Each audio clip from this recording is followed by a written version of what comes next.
نحمده ونصلي على رسوله الكريم أما بعد فأعوذ بالله من الشيطان الرجيم بسم اللہ الرحمن الرحیم۔ دنیا کائنات پر بننے والا اللہ کا دوسرا گھر قبلہ اول ہے۔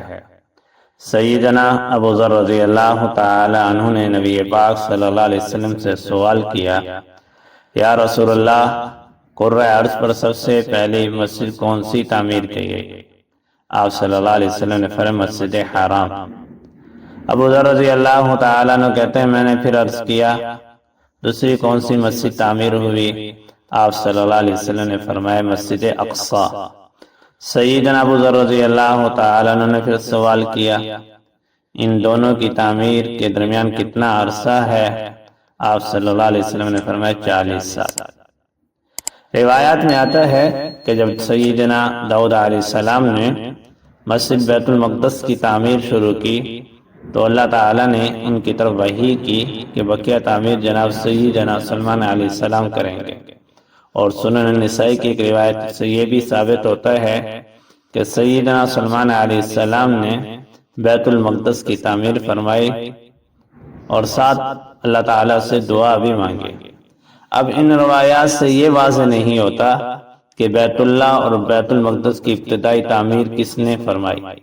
اوپر جو میں نے بات بیان کی ہے حدیث کی ابو ذر رضی اللہ تعالیٰ عنہ کی، اس میں 40 سال کے عرصے والی روایات کی تکذیب لازم آتی ہے اگر یہ سمجھا جائے کہ ابراہیم اور اسماعیل اور داؤد علیہ السلام نے ابتدائی تعمیر کی ان دونوں کی، کیونکہ ابراہیم اور اسماعیل اور داؤد علیہ السلام کے درمیان تو 1000 سال کا فاصلہ ہے، تو لا محالہ یہ تسلیم کرنا پڑے گا ان کی یہ تعمیر ابتدائی تعمیر نہیں ہے بلکہ بعد کی کوئی تعمیر ہی ہو سکتی ہے۔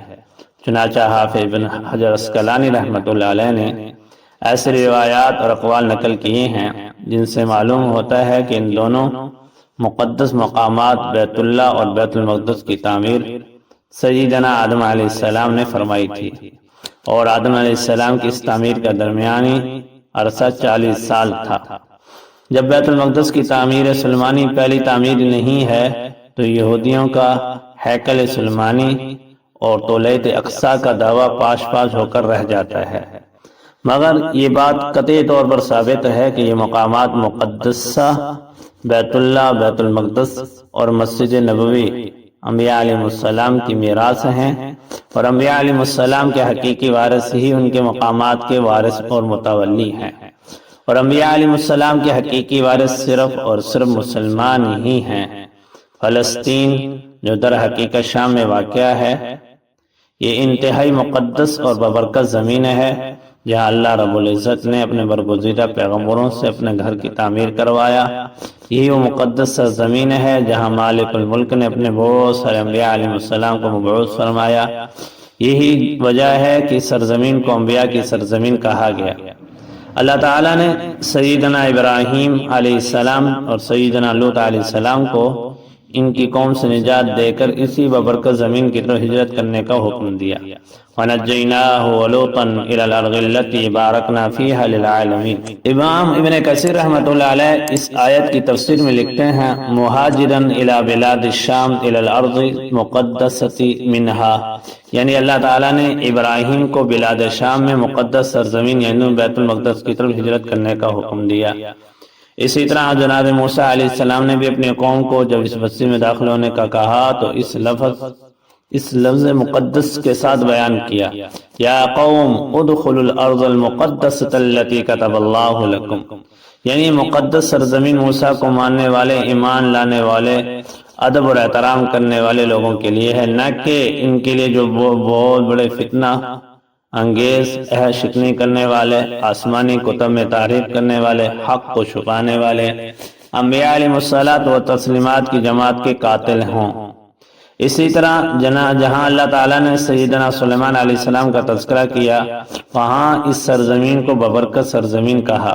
وَلِسُلَيْمَانَ الرِّيحَ عَاصِفَةً تَجْرِي بِأَمْرِهِ إِلَى الْأَرْضِ الَّتِي بَارَكْنَا فِيهَا۔ اب اس آیت مبارک کی تفسیر میں امام قرطبی رحمۃ اللہ علیہ فرماتے ہیں إِلَى الْأَرْضِ الَّتِي بَارَكْنَا فِيهَا، یعنی الشام، اسی طرح آیت مبارکہ میں بھی اللہ تعالیٰ نے اس مقدس سرزمین کو برکتوں والی زمین قرار دیا، وَأَوْرَثْنَا الْقَوْمَ الَّذِينَ كَانُوا يَسْتَضْعَفُونَ مَشَارِقَ الْأَرْضِ وَمَغَارِبَهَا الَّتِي بَارَكْنَا فِيهَا۔ قرآن مجید میں باری تعالیٰ نے سیدنا مریم علیہ السلام اور ان کے بیٹے سیدنا عیسیٰ علیہ السلام کو بھی اسی سرزمین میں بسایا، اور ساتھ اس سرزمین کی فضیلت بیان کرتے ہوئے اس پر پرسکون جگہ قرار دیا۔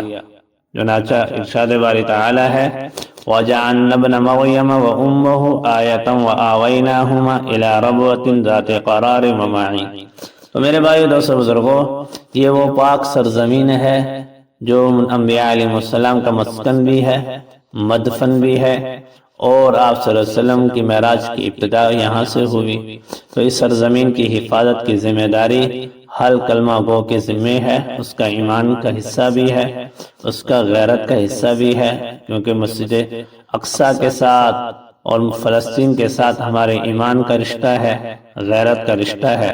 تو اللہ تعالیٰ سے دعا ہے اللہ تعالیٰ ہمیں اس سرزمین کی حفاظت کرنے کی توفیق عطا فرمائے۔ جن اسباب سے ان سرزمین کی حفاظت ہوتی ہے، اللہ ہمیں وہ اسباب اختیار کرنے کی توفیق عطا فرمائے۔